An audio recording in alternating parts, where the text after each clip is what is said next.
doy la palabra al senador Jorge Enrique Robledo.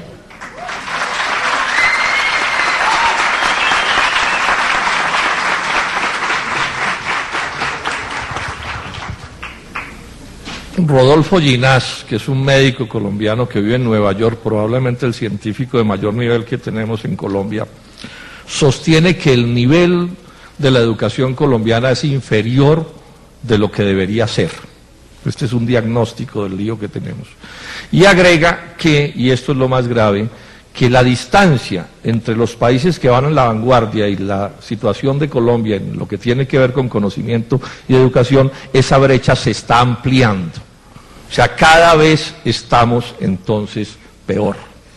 Peor tanto en cubrimiento, diría yo, como en calidad. Particularmente la situación de la calidad de la educación en Colombia es supremamente mala. En los últimos días ha aparecido una cierta coincidencia, o por lo menos como unos ciertos comentarios que parecieran señalar que se amplía la comprensión de este tema. Yo creo que en lo que tiene que ver con los neoliberales hablando de esto hay mucho de hipocresía. Pero bueno, ya en general hay una especie de reconocimiento de que nuestro aparato educativo es supremamente deficitario. Hay un cierto acuerdo en que la educación y el conocimiento son muy importantes para el futuro de cualquier sociedad.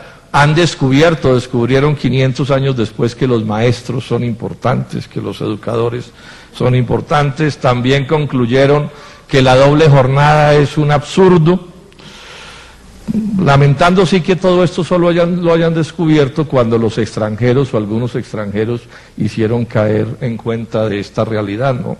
El alma de vasallos de quienes gobiernan a Colombia les impiden reconocer cosas que no les mencionen los extranjeros. Lo que voy a hacer después de esta introducción es hacer un esfuerzo por demostrar que la mala educación en Colombia no es una equivocación de la élite nacional, no es que estén confundidos, errados, sino que esa es la política del Estado colombiano. O sea, lo que viene sucediendo no es porque les haya salido mal, sino porque ese es el propósito determinante de quienes nos han gobernado casi que desde siempre. Si uno le pregunta a cualquier persona ilustrada que entienda un poco de estas cosas, le dice, bueno, ¿cómo debería ser la educación de un país? Es seguro que esa persona le diría básicamente estas cosas. Primero, debe ser universal, es decir, para todos los habitantes de ese país.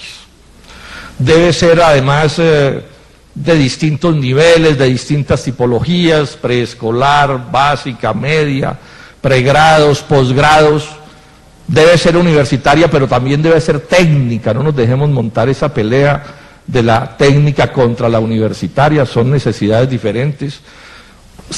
No podemos poner a volar un jet sin astrofísicos muy importantes, pero sin especialistas técnicos que sepan pegar los cables, el cableado de ese jet tampoco vuela, y sin soldadores de primera categoría. O sea, necesitamos cubrirlo todo, y tiene que ser toda la educación de alta calidad. Si no estuviéramos en el mundo de las estafas, esto no habría ni que decirlo, pero como estamos en el mundo de las estafas, hay que advertir que la educación debe ser de alta calidad. ¿Cuál es la dificultad con esta idea de universal y de alta calidad? Es que este es un objetivo tremendamente costoso, porque la buena educación de estas multitudes de los que estamos hablando de millones es una cosa que a cualquier sociedad le vale un ojo de la cara. Y como Colombia y en general el mundo es un mundo lleno de pobres y de clases medias y bajas, no tienen capacidad con qué pagar la educación que esta sociedad requiere. Y entonces, desde que la humanidad aclaró que la educación debía ser universal y de alta calidad, aclaró también que tenía que ser gratuita, porque si no era gratuita no era posible lograr el propósito de que estudiaran todos en todos los niveles y con todas las complejidades que ya he explicado, que son costosas. Y entonces ahí se da lo que uno podría llamar una de las grandes revoluciones de la historia de la humanidad. Y es que los sectores más avanzados de la sociedad y estados mismos, porque esto es una política de Estado en muchas partes del mundo, decidieron que la responsabilidad de la educación, del conocimiento, no podía ser una responsabilidad de la esfera privada, de la familia o de las religiones, sino que tenía que ser una responsabilidad del Estado, que era el único poder económico que podía brindar educación universal, de alta calidad, con todas las complejidades y gratuita, porque si no es gratuita, repito, no puede ser universal como lo estamos planteando. Y como entendieron la inmensa importancia de esto del conocimiento y de la educación, importancia que además está dada por la propia naturaleza de nuestra especie, es que los seres humanos somos animales que conocemos la naturaleza y nos conocemos a nosotros mismos, y somos animales que acumulamos conocimientos. Y entendido entonces esto, las sociedades, los estados más avanzados, definieron que la educación tenía que ser un derecho, porque las sociedades convierten en derecho aquellas cosas que considera que son tan valiosas para el funcionamiento de la sociedad que no pueden excluir a nadie de sus beneficios.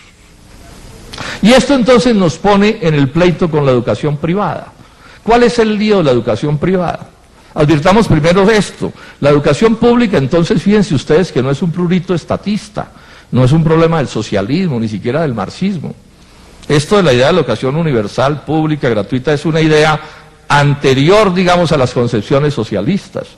Esta es una idea, si ustedes quieren, burguesa, pero de los días en que la burguesía jugaba un papel democrático en el mundo. Y entonces aquí se expresan cuál es el lío con la educación privada. Yo puedo tener educación privada de altísima calidad, es más, varias de las mejores universidades del mundo son privadas. Pero ¿cuál es el problema? El problema es que, siendo eso posible, a esa educación privada de alta calidad solo pueden acceder aquellas personas que sean lo suficientemente adineradas para pagar esas altísimas matrículas que corresponden con esa educación privada de alta calidad.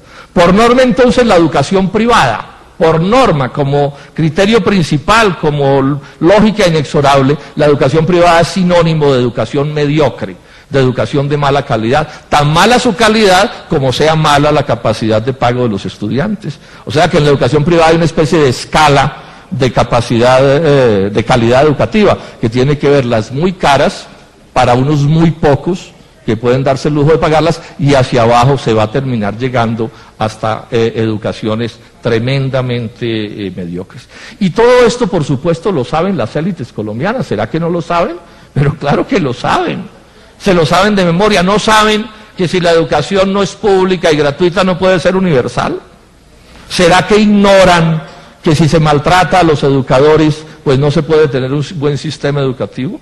¿Será que cuando decidieron hacer la doble jornada, que significa que un muchacho de doble jornada estudia 3 años menos que lo que estudia un joven que se haya educado en educación de todo el día, será que eso no lo sabían? ¿Lo ignoraban? No son unos genios, pero tampoco lo ignoran todo. Y uno se pregunta, ¿y si lo ignoraban, por qué será que los hijos de la élite siempre han estudiado en Colombia en colegios, en el caso de la básica y de la media, donde estudian por la mañana y por la tarde, y donde no pierden esos 3 años que pierden los quienes estudian en los colegios públicos? Y lo más grave es que, siendo esto conocido y cierto, la política del Estado colombiano no es la política de la educación universal, pública y gratuita, sino la política es la política de la privatización de la educación. La privatización de la educación, entonces, en Colombia no es una confusión, no es que no entienden, no es que no saben, no, es que esa es la línea. Y que sea la línea, lo que significa entonces es que la línea de quienes gobiernan a Colombia es la educación de mala calidad. Eso es de lo que se trata. Y eso intentó Juan Manuel Santos llevarlo hasta la desproporción. Y es que fue capaz de plantear educación superior privada y con ánimo de lucro. Porque por lo menos en el papel hoy en Colombia, la educación superior privada no puede ser con ánimo de lucro. Le hacen fraude, por supuesto, a la política, pero bueno, por lo menos la tienen como taparrabos. Pero Santos lo que intentó fue que fuera privada y con ánimo de lucro. Y hoy en Colombia, este país se está llenando de transnacionales de la educación, de vulgares mercachifles extranjeros que vienen a impartir educación cada día peor, pero con la que obtienen enormes ganancias. Ya se mencionó aquí, ¿por qué esto? ¿Por qué les gusta la privatización? ¿Por qué les gusta la educación de mala calidad? ¿Por qué les gusta la mediocridad del aparato educativo? Ya se mencionó aquí, dime qué país quieres y te diré qué educación necesitas. Como el país que están montando es una especie de colonia de los Estados Unidos. una especie de patio trasero de las transnacionales, un país especializado en la producción de materias agrícolas, materias primas agrícolas y mineras, pues no necesita educación de alta calidad. Para formar a los hijos de la élite colombiana les bastan y les sobran 2 o 3 universidades privadas que pueden ser relativamente buenas y por sobre todo tienen los grandes recursos de la educación norteamericana y europea del mundo entero, donde ellos sí formarse en los niveles que requieren, mientras al resto del país lo siguen dejando en la mediocridad. No creo entonces en la charlatanería de Santos de que en el 2025 van a cambiar las cosas profundamente en Colombia. Esos son cuentos. Esas son propuestas demagógicas de un politiquero en afanes electorales durante la campaña electoral. No pasa de ser eso. Es más, ya lo tuvieron que aceptar. Aquí tengo las declaraciones dadas por la ministra de Educación, donde con toda claridad dice: primero, Colombia es el país de América Latina que menos gasta en educación. Segundo, con esos recursos no es posible cerrar la brecha entre la universidad pública y la privada de alta calidad. Y tercero, no va a ser posible cumplir la promesa del presidente de la República, dicho, repito, todo por la ministra de Educación.